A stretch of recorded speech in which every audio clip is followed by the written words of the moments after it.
On March 11, 2024, Jessica Pettway died from stage 3 cervical cancer. When the news broke, several friends sent me information about her experience. She posted on Instagram and left some information for her fans and followers just to know what she'd gone through. She'd been very transparent. So today we're going to talk about what happened, how do we prevent this, and what do you need to know to prevent this from happening to you. My name is duPont. I'm a board-certified gynecologic oncologist, and I enjoy teaching women how to improve their lives and live healthier, longer, and I believe this begins with great health. So what is cervical cancer? Cervical cancer is cancer of the cervix. It's the 4th most common cancer in women worldwide. There are 660,000 women will be diagnosed with cervical cancer this year, and approximately 350,000 worldwide will die from this disease. It's a horrible disease, but we do have a great screening test, and it is preventable if caught early. So first I'm going to talk about Jessica's experience and her journey, and then talk about some ways in which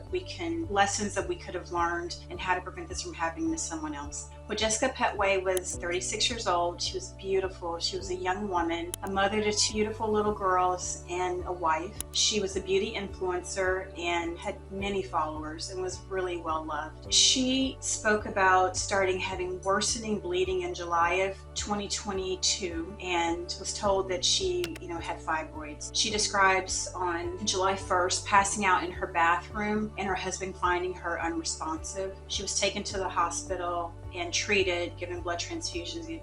She was what I believe to be anemic, because the symptoms that she described are symptoms of severe anemia. And then she was told she had a fibroid. I don't know all the details of what happened between that July and then January when she was back in the hospital. I was able to get some information, but what I do know is that in January of 2023, she again started having heavy bleeding and just severe pain. She was hospitalized again from January 7th to January 14th, and I was actually able to see her Instagram post where she was in the hospital and was blogging from her, or not really blogging, but sharing her story from her hospital room. She was fatigued. She complained of being short of breath. She had received many blood transfusions. Finally, at the end of January, she was referred to an oncologist. And they mentioned oncologist, but I believe it was a gynecologic oncologist. So there's medical oncology and GYN oncology. It sounds like she saw a gynecologic oncologist because she had a biopsy. And that's when in February of 2023, she was diagnosed with cervical cancer, stage 3. Now, cervical cancer stage clinically, and the stages depend on location. So stage 1 if it's in the cervix, stage 3 where it's in the pelvic sidewall or it's beyond the cervix, stage 4 is usually when it's in the lung or the liver or outside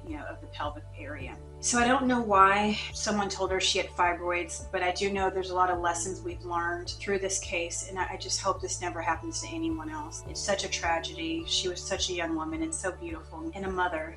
Her daughters will grow up without a mom, and it's just heartbreaking. Let's talk about cancer of the cervix. Well, we do have a great screening test, the Pap test. So in America, we start at age 21. From ages 21 to 29, you should have a Pap test every 3 years. If you don't know when your last Pap test was, see your doctor and go get one, because it's a great screening test. It's one of the best ones we have to be able to detect early changes on the cervix. We do know that human papillomavirus causes 99% of all cancers of the cervix. From ages 25, you can get primary HPV screening, or at ages 30 and above, we'll do what's called co-testing, where we'll do a Pap and HPV together. The HPV test is a really great test to be able to pick up these kind of early changes on the cervix that are due to the human papillomavirus. We also have a great vaccine. In the US, we have Gardasil. Gardasil 9 is available. It's available from ages 9 to actually 45. The FDA several years ago extended the age, so ages 9 to 45. So we have a great screening test to prevent cancers of the cervix. And so I don't know when Jessica's last Pap was, but if you don't know when your Pap was, please see your healthcare provider and make sure you get your Pap. I think in January, I put a video out on patients. I think I saw 3 patients in a row that hadn't had a Pap in 10 years, and that's way too long. If you haven't had a Pap in 2 to 3 years, please see your doctor.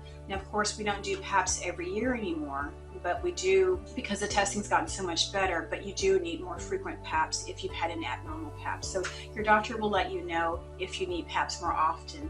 Patients with HIV will need Paps more often. Patients with a weakened immune system will need Paps more often. So just talk to your healthcare provider. If you haven't been seen recently, definitely make an appointment to be seen. So Pap test screening is one of the ways that we prevent cervical cancer. Another key that I learned from this story that was very important that I want to make sure patients know about is abnormal bleeding. So if you're feeling faint, if you're bleeding where you're passing big clumps of tissue or gushing blood, that is abnormal. If you've had friends or family say, oh, I had that too, they're abnormal too. So just because they had it doesn't mean that it's normal.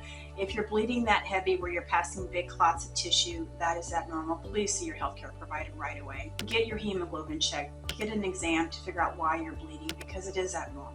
Patients will also complain of pica-type symptoms such as craving ice or clay or dirt.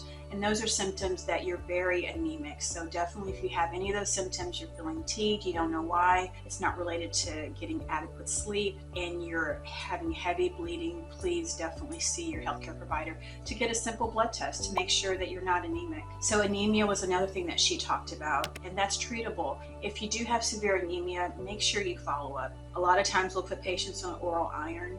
One that I like is Vitron C. You can get it on Amazon, you can get it at Walmart, and my mom used slow iron for many years. I don't know if it's off the market, it's kind of hard to find. Sometimes I'll see it at the store, but it's called slow FE, which is slow iron. Iron is constipating, so a lot of times people don't like to take it, but if you're very anemic and you're able to take oral iron where it's not upsetting your stomach, you really should take it. I usually will have my patients take the iron with the vitamin C because it's absorbed better, so either with orange juice or the Vitron C has it together. And if you're having severe constipation from the iron, just use a stool softener or increase your fiber intake.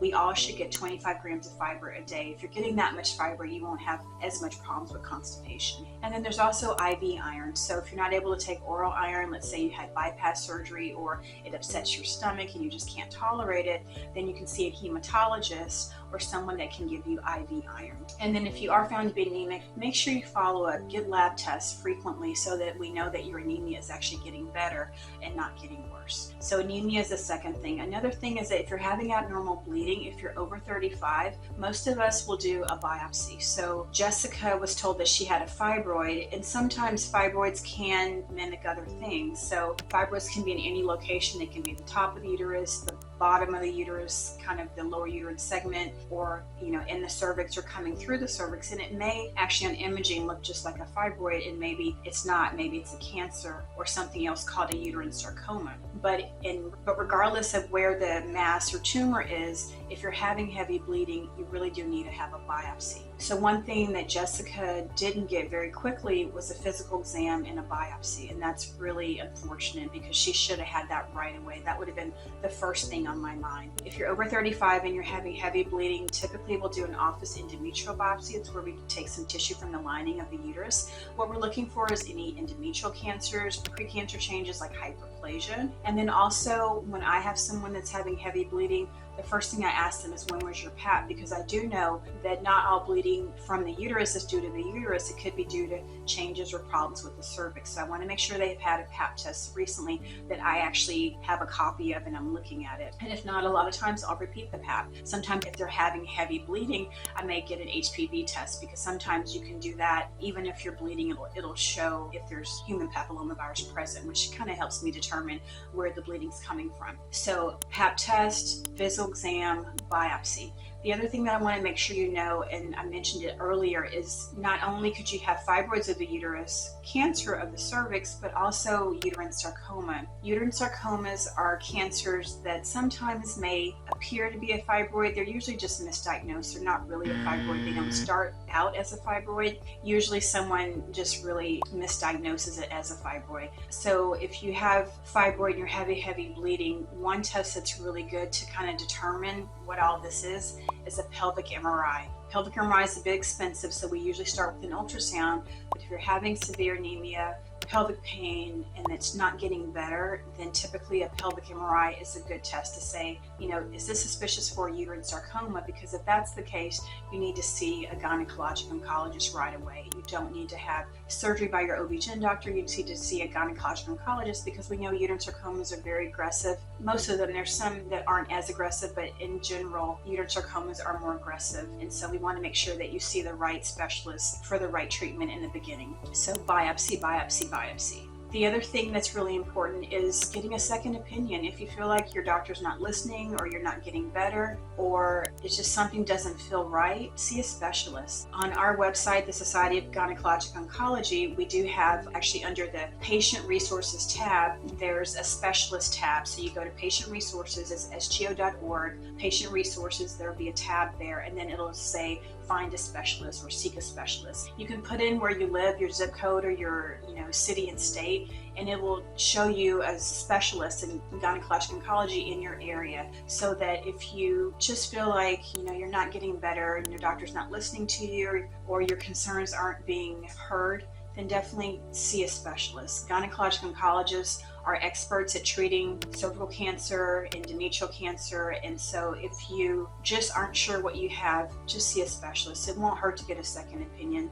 And I actually also do see a lot of patients with fibroids. Now, I'll get the patients that have huge fibroids, or like to their liver or size of a watermelon. I get the big ones, I don't get the little bitty ones.